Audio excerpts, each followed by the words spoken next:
qalbimning ardog'i menga qadrdon.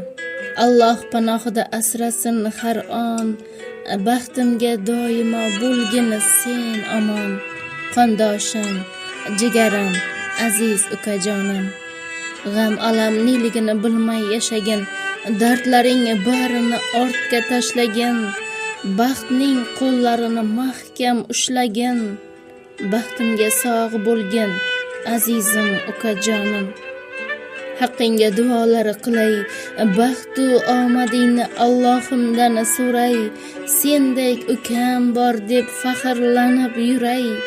Baxtimga sog' bo'lgin, aziz ukajonim. Tavallud ayoming muborak bo'lsin, qalbing quvonch shodlikka to'lsin. Allohim umringni ziyoda qilsin. Baxtimga sog' bo'lgin, aziz ukajonim. Assalomu alaykum, xayrli kun azizlarim. Yana bir baxtli insonimiz bilan bog'lanamiz. Allo, assalomu alaykum.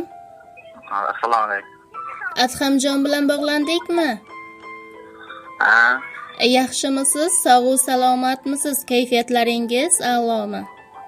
ha, yaxshi, rahmat. Avvalo bugungi shukronalik kuningiz, tavallud ayomingiz, Allohimga banda, payg'ambarimizga ummat bo'lgan kuningiz muborak bo'lsin. Rahmat.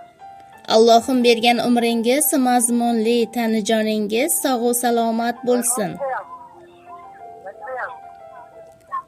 Sizni bezovta qilib qo'ymadikmi?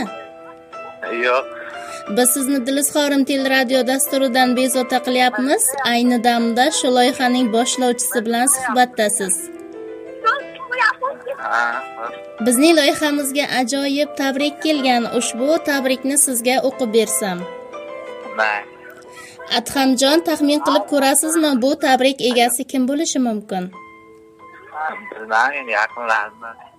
Albatta, sizni qalbidan yaxshi ko'rib qoluvchi mehribon jigargo'shalaringiz tomonidan kelgan tabrik. Keling, ushbu tabrikni sizga o'qib bersam. Mayli. Assalomu alaykum, mehribonim, azizim ukajonim. Tug'ilgan kuning muborak bo'lsin. Bugun mening yuragim quvonchga to'la. Negaki dunyoga sen kabi bebaho inson kelgan kun. Sening tug'ilgan kuning. Bu sana biz uchun, nafaqat sen uchun, balki oila a'zolarimiz uchun mehrli, qalbga to'la va quvonchli kun. Yil o'tgani sayin sen ulg'ayapsan, lekin men uchun sen har doim o'sha beg'ubor, ko'zlari porlab, kulib turadi.